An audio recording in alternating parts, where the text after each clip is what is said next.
Hello BookTube, Books with Banks back again with another deep dive, scene-specific analysis video. Today we'll be looking at a scene from near the very end of Midnight Tides, Book 5 in Steven Erikson's Malazan Book of the Fallen series. I've already done 5 other scene-specific videos for these first 5 novels, and I'm doubling down on the 5th book with a second scene today. I couldn't resist, this book is so darn good. But if you're at an earlier point in the series, or if you're just stumbling onto this video, you love the Malazan books, and you want to watch me analyze these moments in book order, I've got a playlist on my channel for One Beautiful Malazan Scene, or it's called something like that. I also have a playlist of videos in which I talk about the themes and content of Erikson's prequel series, the Carcanis trilogy, as well as I have a few rankings over on my channel and just other videos about other books in general. So please go check out any of that if there's anything on a topic or particular book you might be interested in there. All that said, spoiler warning for really just Book 5, Midnight Tides, because I'm not going to be referencing anything in the first 4 books in this video. I'm not going to be talking about anything that happens after this book. So, setting the scene. We're going from about pages 896 to 914 in the Tor mass market paperback, under the leadership of the cruel and tormented Emperor Rulad. Remember him from the last video I did, covered in golden wax, painfully leading his people to war. The Teist Eater people are mere moments away from defeating the Lethri Kingdom, Lethri Empire as it currently stands. Rulad, along with the now physically deformed and twisted warlock Hanan Mosag, bringing with him 2 once Lethri royalty, now turned abominations to aid in sorcery. Rulad and Mosag and their group, they enter the throne room of Letherus, where several chief Letherus figures are currently sitting in and kind of waiting for the Eador to arrive. King Disganar of the Lethri sits lazily and tiredly on the throne, and then you have the scheming hidden god, the Errant, who's lurking in the shadows. Meanwhile, Brace Bedict, a warrior known for his incredible skill, which at this point we, the readers, haven't seen very much of so far.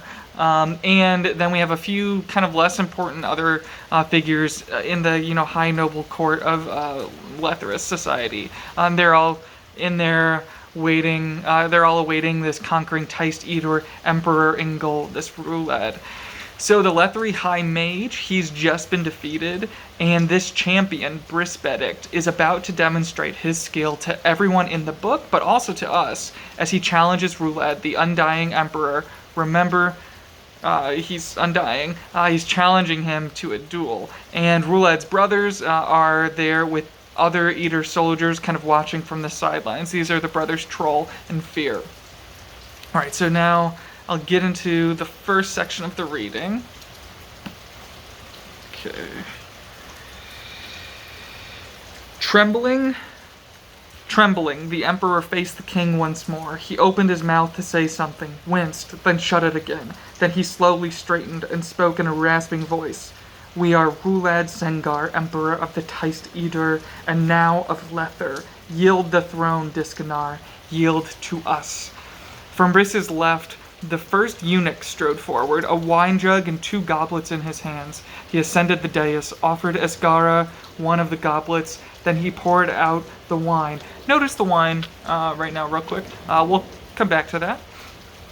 Bemused, the champion took a step to his right and half turned to regard his king, who calmly drank down the wine in 3 quick swallows. At some time earlier, the crown had been placed on his brow once again. Nissal was standing just behind the throne, her eyes narrowed on the first eunuch, who had finished his own wine and was stepping back down from the dais, making his way to stand near the chancellor at the far wall. Asgara Disganar fixed dull eyes on Brace. "Stand aside, champion. Do not die this day." "I cannot do as you ask, my king," Brace said, "as you well know." A weary nod, then Asgara looked away. "Very well." Now see, I will pause just a moment there. The king isn't even confident in Brace's ability to stand up to, literally an immortal guy. How is Brace going to be able to do? He couldn't, and he's supposed to be a good fighter, but we haven't really seen him fight much.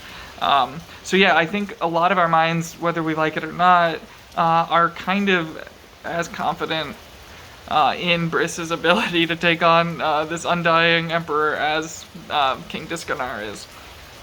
Okay, so, I cannot do as you ask, my king, Briss said, as you well know. A weary nod, then Asgara looked away. Very well. Nithidus spoke. Champion, show these savages the measure of a Letheri swordsman, the final act of our kingdom on this dark day. Briss frowned, then faced Rulad Sengar. You must fight me, Emperor, or call upon more of your warriors to cut us down.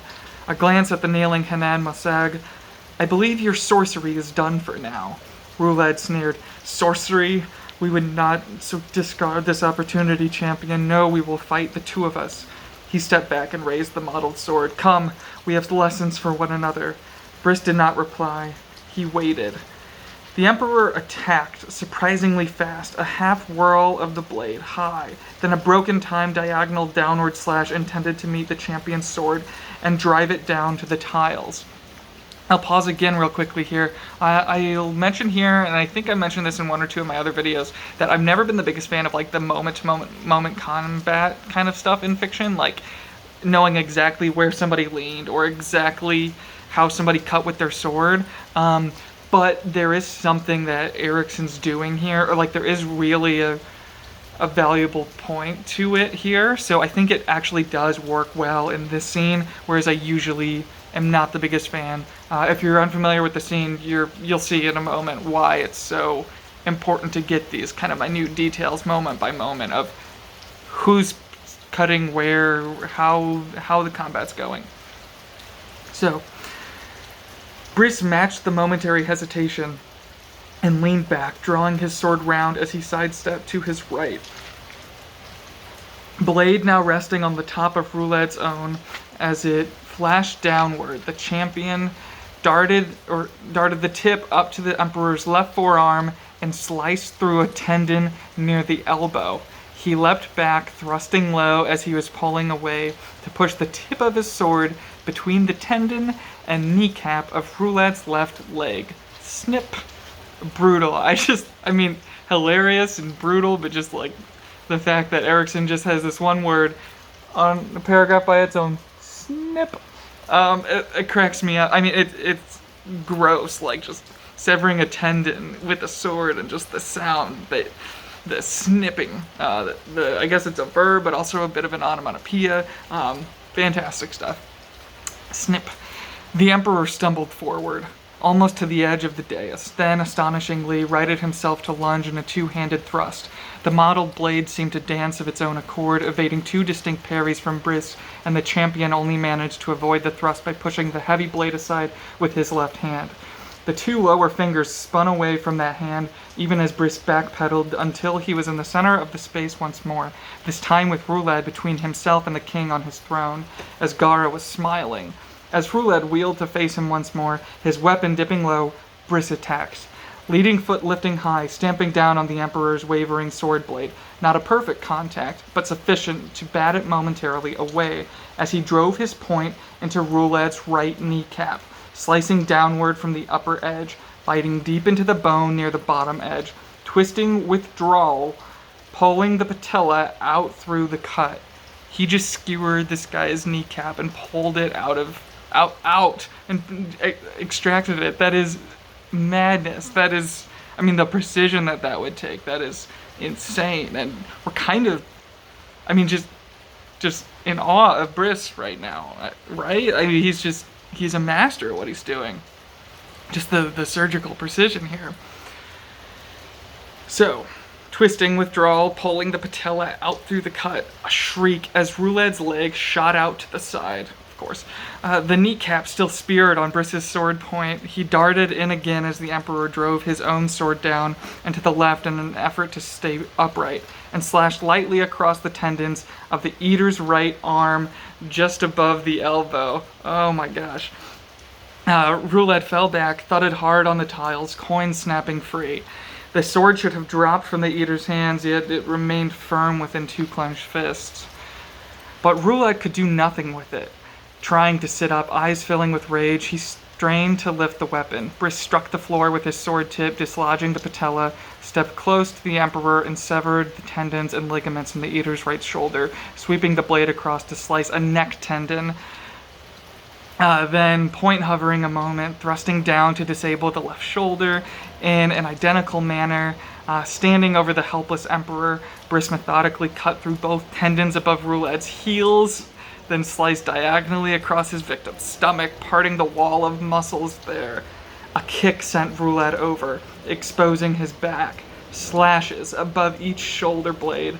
2 more neck tendons, lower back, ensuring that the sheets of muscle there fully separated, rolling up beneath the coin-studded skin. Back of shoulders, coins dancing away to bounce across the floor.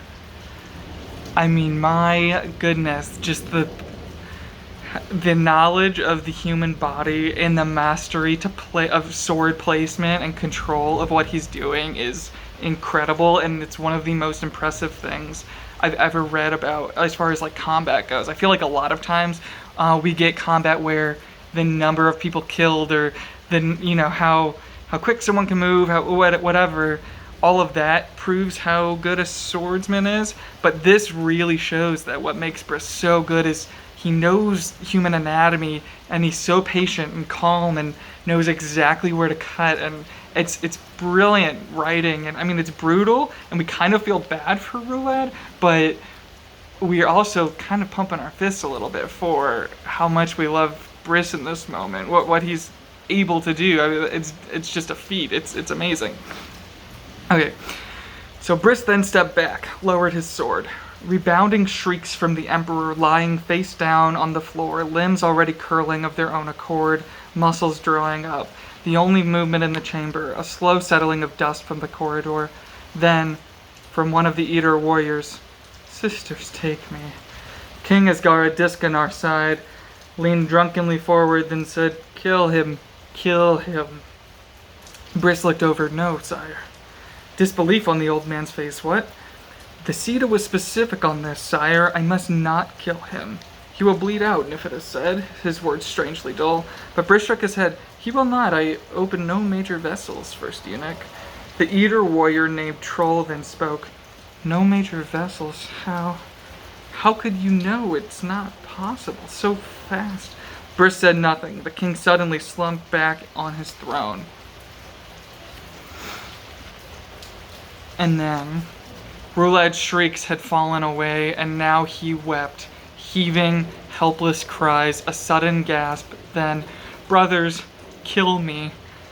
And so now we kind of shift focus in this scene from kind of rooting for Briss and applauding his absolute, craft, mastery of sword fighting, to back to this just feeling horrible and just feeling terrible for the fate of Roulad and how mad him dying and coming back over and over again has made him, and the burden that this has not just been on him but the Eater people and his brothers. Just him asking his brothers to kill him is just brutal. It's tough stuff. Keep going from there. "Brothers, kill me." Troll Sengar recoiled at Roulad's command. He shook his head, looked across at Fear, and saw a terrible realization in his brother's eyes. Roulad was not healing, leaking blood onto the polished tiles, his body destroyed, and he was not healing. Troll turned to Hannah and Mosag and saw the ugly gleam of satisfaction in the Warlock King's eyes. "Hannah and Mosag," Troll whispered. "I cannot. His flesh, Troll Sengar, is beyond me, beyond all of us. Only the sword, and only by the sword. You, Troll Sengar, or Fear." A weak wave of one hand. "Oh, call in someone else if you've not the courage." "Courage." Fear grunted at that, as if punched in the chest. Troll studied him, but Fear had not moved, not a single step. He dragged his eyes away, fixed them once more on Roulad. "My brothers," Roulad wept where he lay. "Kill me, one of you, please." The champion, that extraordinary, appalling swordsman, walked over to where the wine jug sat near the foot of the throne. The king looked half asleep, indifferent, his face flushed and slack. Troll drew a deep breath. He saw the first eunuch sitting on the floor with his back to the wall. Another man, elderly, stood near Niphodus, hands to his eyes, a posture both strange and pathetic. The woman standing behind the throne was backing away, as if in sudden realization of something. There had been another man, young, handsome, but it seemed he had vanished. Along the walls, the 6 palace guards had all drawn their weapons and held them across their chest. A silent salute to the king's champion, a salute Troll wanted to match. His gaze returned once more to Briss, so modest in appearance, so his face familiar. Holbedict, so like Holbedict. Yes, his brother, the youngest. He watched the Lethri pour wine from the jug into the goblet the king had used earlier. Sisters, this champion, what has he done? He has given us this answer, this solution. Ruled screamed, "Fear!" Hanan Masag coughed, then said, "He is gone, Emperor." Troll spun round, looking about. Gone? No. Where, Hanan Masag, where? He walked away. The warlock king's smile was blood-stained. Just that, Troll Sengar. Walked. You understand now, don't you?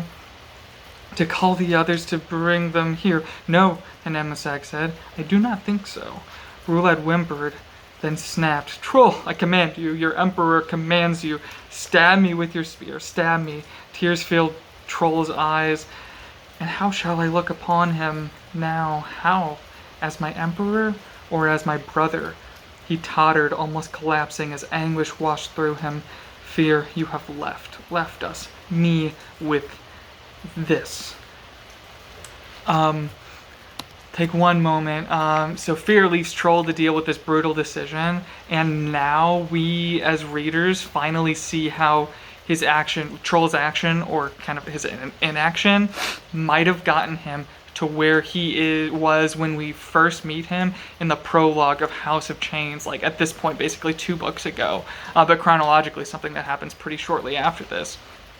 And knowing that what happens to Troll because of his inaction here, and why he doesn't know what to do here, and now having this whole book of context built up behind it, and his emotional kind of immobility in this moment, it's just devastating, it's heartbreaking. Alright, so we'll keep going. Me, or Fear, you have left us, me with this. Brother, please! From the entrance came a low cackle. Troll turned, saw the bound forms of the queen and the prince leaning against the wall like 2 obscene trophies. The sound was coming from the queen, and he saw a glitter from her eyes. Something else. There's more. There's more here. He turned, watched as the champion straightened, goblet in his hand, watched as the man lifted it to his lips. Troll's gaze flicked to the king, to that half-lidded stare, the senseless eyes. The eater's head snapped round to where the first eunuch sat, chin on chest, motionless. No! As the champion drank, head tilting back, 2 swallows, then 3, lowering the cup. He turned to regard Troll, frowned. You had better leave, he said. Drag your warlock with you. Approach the emperor and I will kill you. Too late, all too late. What do you intend? The champion looked down at Brulad. We will take him somewhere. You will not find him, Edor. The queen cackled again, clearly startling the swordsman. It is too late, Troll said, for you, in any case. If you have any mercy in you, champion, best send your guards away now, and have them take the woman with them. My kin will be here at any moment. His gaze fell to Rulad. The emperor is for the eater to deal with. The quizzical expression in the champion's face deepened. Then he blinked, shook his head. What do you mean? I see that you will not kill your brother, and he must die, mustn't he?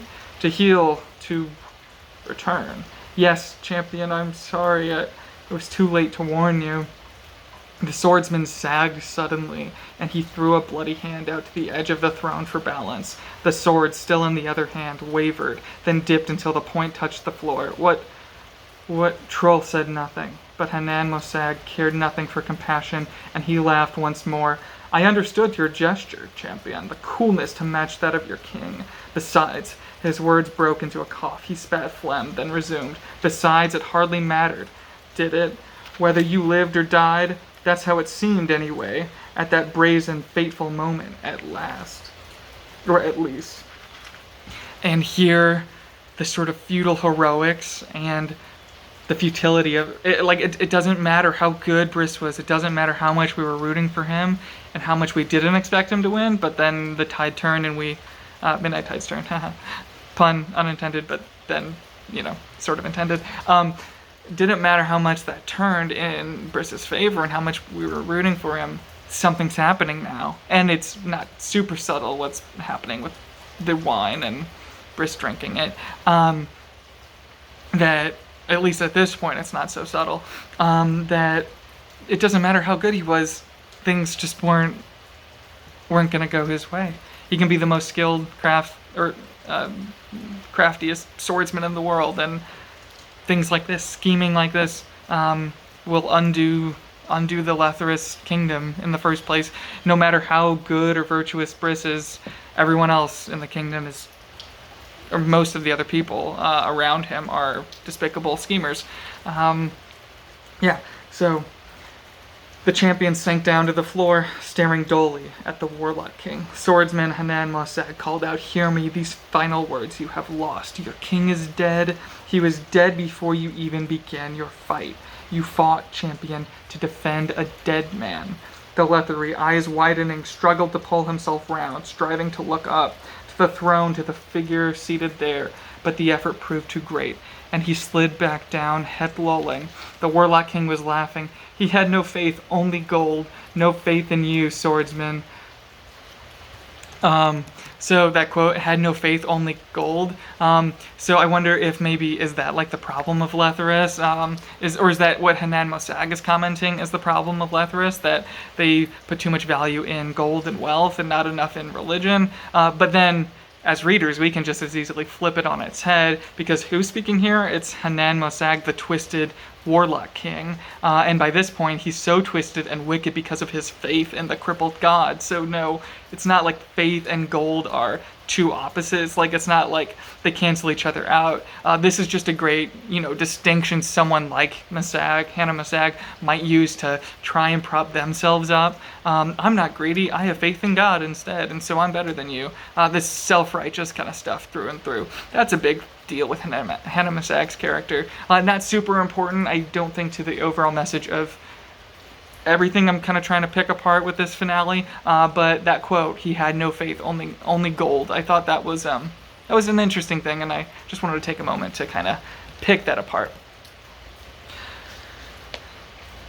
"He had no faith, only gold, no faith in you, swordsman." Troll stalked towards him. "Be silent," Hanan Mosag sneered up at him. "Watch yourself, Troll Senkar, you are as nothing to me." "You would claim the throne now, Warlock King?" Troll asked. An enraged shriek from Roulette. Hanan Mosag said nothing. Troll looked back over his shoulder, saw the champion lying sprawled on the dais at the king's slippered feet, lying perfectly still, a mixture of surprise and dismay on his young face, eyes staring, seeing nothing. But then, there could be no other way to kill such a man. Troll swung his gaze back down to the Warlock King. "Someone will do as he commands," he said in a low voice. "Do you really think so? His chosen kin will do nothing. No, Troll, not even Benedaz. Just as your hand has stayed, so too will theirs be. It is a mercy, don't you see? Of course you do. You see that all too well. A mercy. Whilst you heave that ruin of a body onto the throne, Hanan Mosag?" The answer was plain in the eyes of the Warlock King. It is mine." A hoarse whisper from Roulette. "Troll, please, I am your brother. Do not leave me like this. Please." Everything was breaking inside him. Troll stepped away from Hanan Mosag and sank slowly to his knees. "I need fear. I need to find him. Talk. Please, Troll. I never meant. Troll stared down at his hands. He dropped his spear. He did not even know where it was. There were 6 Lethery guards. He looked up. No, they were gone. Where had they gone? The old man standing beside the body of the first eunuch. Where was he? The woman. Where had everybody gone? Okay, so one quick break or Erikson takes a quick break to cut away to kind of what else is happening in the city, this big battle between Tysdeder people and Lethrus people. When we get back to the throne room, the scene is much the same as where we left it. Roulette is still tragically screaming for help, and Troll is still petrified by indecision. He's thinking, should he spare the kingdom, the Eater, the Empire from Rulad's madness, only to give all that power over to someone like Hanan Mosag, or should he help his brother out, kill him, and repeat the cycle for Rulad and stay in the good graces of this sort of rotten Eater Empire? So here we go. Weeping ceaseless, weeping from the blood-spattered, twisted form lying on the floor of the throne room. On his knees 10 paces away, Troll had his hands to his ears, wanting it to end, wanting someone to end it. This moment, it was trapped deep within itself. It would not end, an eternal chorus of piteous crying, reaching into his skull. Hanan Mosag was dragging himself towards the throne, so bent and mangled, he was barely able to move more than a few hands' widths at a time before the pain in his body forced him to pause once again. Among the Lethery, only one remained, his reappearance a mystery, yet he stood, expression serene yet watchful, near the far wall. Young, handsome, and somehow soft. Not a soldier, then. He had said nothing, seeming content to observe. Where were the other Eador? Troll could not understand. They had left Benedes, unconscious but alive, at the far end of the corridor. He turned his head in that direction, saw the huddled shapes of the queen and her son beside the entranceway. The prince looked either dead or asleep. The queen simply watched Hanan Mosag's tortured progress towards the dais, teeth gleaming in a wet smile. I need to find father. He will know what to do. No, there's nothing to know, is there? Just as there is nothing to do. Nothing at all. And that was the horror of it. Please, Troll. Troll shook his head, trying not to hear. All I wanted, you and Fear and Benedes. I wanted you to include me. Not a child any longer, you see. That's all. Troll. Hanan Mosag grunted a laugh. Respect, Troll. That is what he wanted. Where does that come from, then? A sword, a wealth of coins burned into your skin, a title, that presumptuous, obnoxious we he is always using now? None of those. How about stealing his brother's wife? Be quiet, Troll said. So yeah, really, just really heartbreaking. That's really at the heart of a lot of the emotion here that I would expect a lot of readers are feeling. That Rulad, yeah, sure, he's twisted and he's cruel and he's kind of leading this Eater Empire now, but he really just wanted his brother's respect. He was the young one, you know? He was kind of looking up to them, trying to be better than them. He wanted their respect, and I think he wanted their love in a lot of ways. And then you get to a situation like this. If Troll respects and loves his brother, what does he do for him? Is the right thing, is the loving and respectful action to let him suffer and not be killed again and come back and repeat this cycle of madness? Or is the right thing to kill him and at least end this version of his pain, if only you're worsening the, resurrection type of insanity and everything that comes with that. So it's a terrible kind of conflict, internal conflict, and an external conflict, I guess. But yeah, just really very upsetting, very moving stuff, though. Be quiet, Troll said. Do not speak to your king that way, Trollsengar. It will cost you. I am to quail at your threats, Warlock King. Troll let his hands fall away from his ears. The gesture had been useless. This chamber carried the slightest whisper. Besides, there could be no deafness without when there was none within. He caught slight movement from the Lethery at the far wall and looked over to see that he had turned his head. Attention fixed now upon the entranceway, the man suddenly frowned. Then Troll heard footsteps, heavy dragging, a sound of metal and something like streaming water. Hanan Mosag twisted round where he lay. What comes? Troll, find a weapon, quickly. Troll did not move. Rulad's weeping resumed, indifferent to all else. The thudding footsteps came closer. A moment later, an apparition shambled into view, blood pouring down from its gauntleted hands. Nearly the size of a Tarthanol, it was sheathed in black, stained iron plates, studded with green rivets. A great helm with caged eye slits hid the face within. the grillwork hanging ragged on its shoulders, and beneath its armored chin, the figure was encrusted with barnacles at the joints of its elbows, knees, and ankles. In one hand it carried a sword of leathery steel, down which the blood flowed ceaselessly. Roulette hissed, "What is it, troll? What has come?" The monstrosity paused just within the entrance, head creaking as it looked round. It fixed its focus, it seemed, on the corpse of the king's champion. It resumed walking forward, leaving twin trails of blood. "Troll!" Roulette shrieked. The creature halted, looked down at the emperor lying on the floor. After a moment, a heavy voice rumbled from within the helm. "You are gravely injured." Trembling, Roulette laughed, a sound close to hysteria. "Injured? Oh yes, cut to pieces. You will live." Hanan Masag said in a growl, "Begone, demon, lest I banish you." "You can try," it said, and moved forward once more until it stood directly in front of the champion's body. "I see no wounds, yet he lies dead, this honorable mortal." "Poison," said the Lethery at the far wall. The creature looked over. "I know you. I know all your names." "I imagine you do, guardian," the man replied. "Poison, tell me, did you push him in that direction?" "It is my aspect," the Lethery said, shrugging. "I am driven to poignancy. Tell me, does your god know you are here?" "I will speak to him soon. Words of chastisement are necessary." The man laughed, crossing his arms as he leaned back against the wall. "I imagine they are at that." The guardian looked once more upon the champion. He held the names of all those who were almost forgotten. This is a great loss." "No," the Lethery said, "those names are not lost, not yet, but they will be, soon. I need someone, then." "And you will find him?" The guardian regarded the Lethery once more. "I am pushed?" The man shrugged again. The guardian reached down, closed a firm grip on the champion's sword belt, then lifted him from the floor and slung him over its left shoulder. Standing in a spreading pool of blood, it turned about and looked upon Roulette Sengar. "They show no mercy. Your friends," it said. "No?" Roulette's laugh became a cough. He gasped and said, "I am beginning to see otherwise." "I have learned mercy," the guardian said, and thrust down with his sword into Roulette's back, severing the spine. Troll Sengar lurched to his feet, stared disbelieving as the Lethery man whispered, "And once more."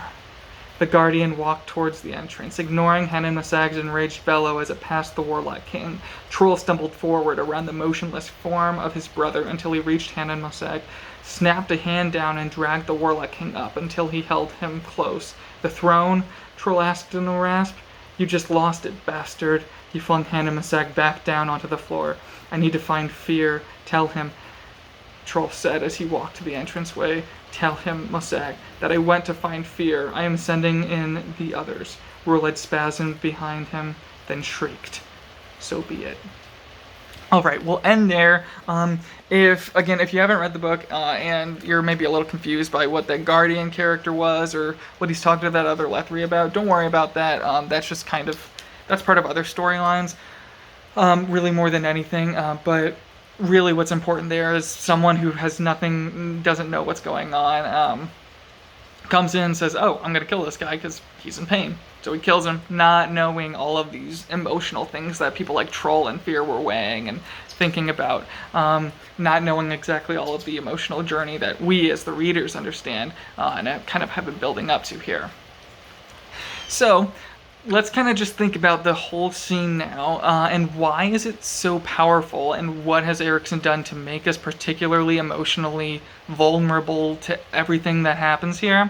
First, let's consider Briss Benedict. We've been told throughout the book that he's a good fighter, and we're waiting to see whether or not that's the case, kind of. Also, his best friend in the book, Briss's best friend, the king's main, mage sorcerer person, has just been defeated. So I think it's safe to say that we're all kind of rooting for Briss at this moment.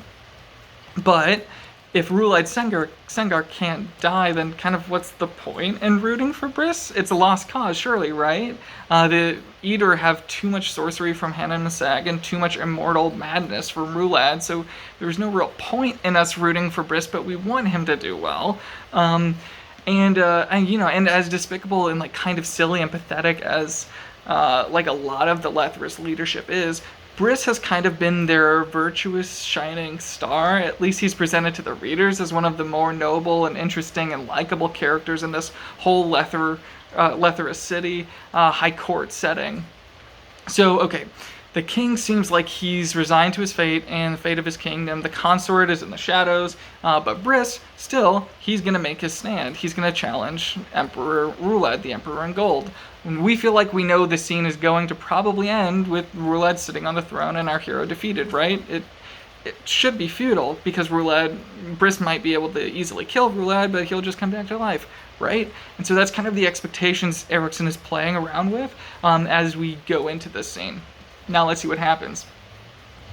Oh, actually before that, then with this beautiful surgical brutal precision, Briss is able to blow us all away. The characters and the readers witnessing this feat are all in awe and all kind of pumping our fists and saying, heck yeah, get him. In the back of our minds though, we can't forget how horrible we feel for Ruled's fate and the cruel creature he's kind of been twisted into, but still kind of more presently, we're really rooting for Briss, I think, at this point. And then defying all expectations of futility, Briss is not only good enough to beat Ruled in a fight, but he's also good enough to subvert our expectations that no matter what he does, Ruled will just come back to life. Briss has found this brutal but perfect answer. Not only are we as readers in shock at how he's answered our hopes and desperate wondering, but more importantly for the narrative, Fear and Troll are shocked as well. In fact, we then get this terrific moment where the scene turns kind of on a dime, and instead of cheering for Briss, the people's and the reader's hero, we're heartbroken.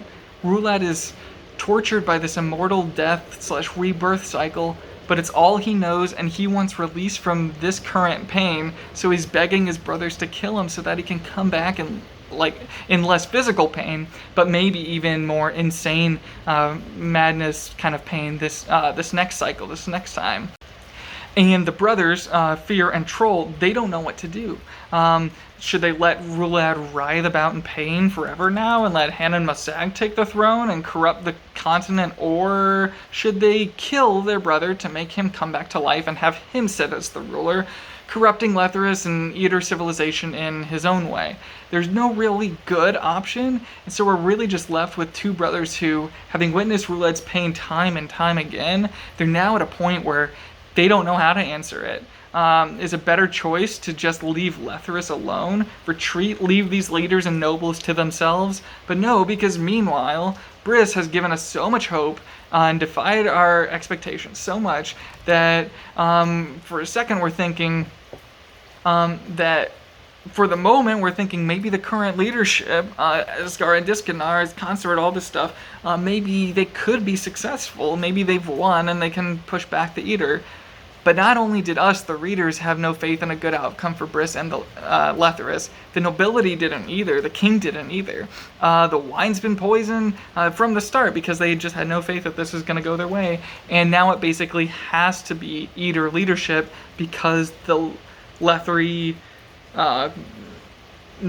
royals had no confidence whatsoever in their ability to win.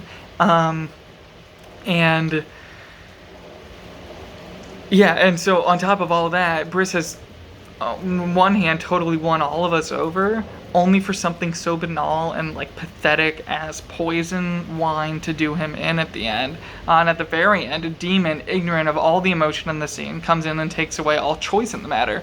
So, end of the day, what we feared would happen, Ruled taking over and leading the Eater and Lethri as a cruel emperor, this is going to all happen anyway.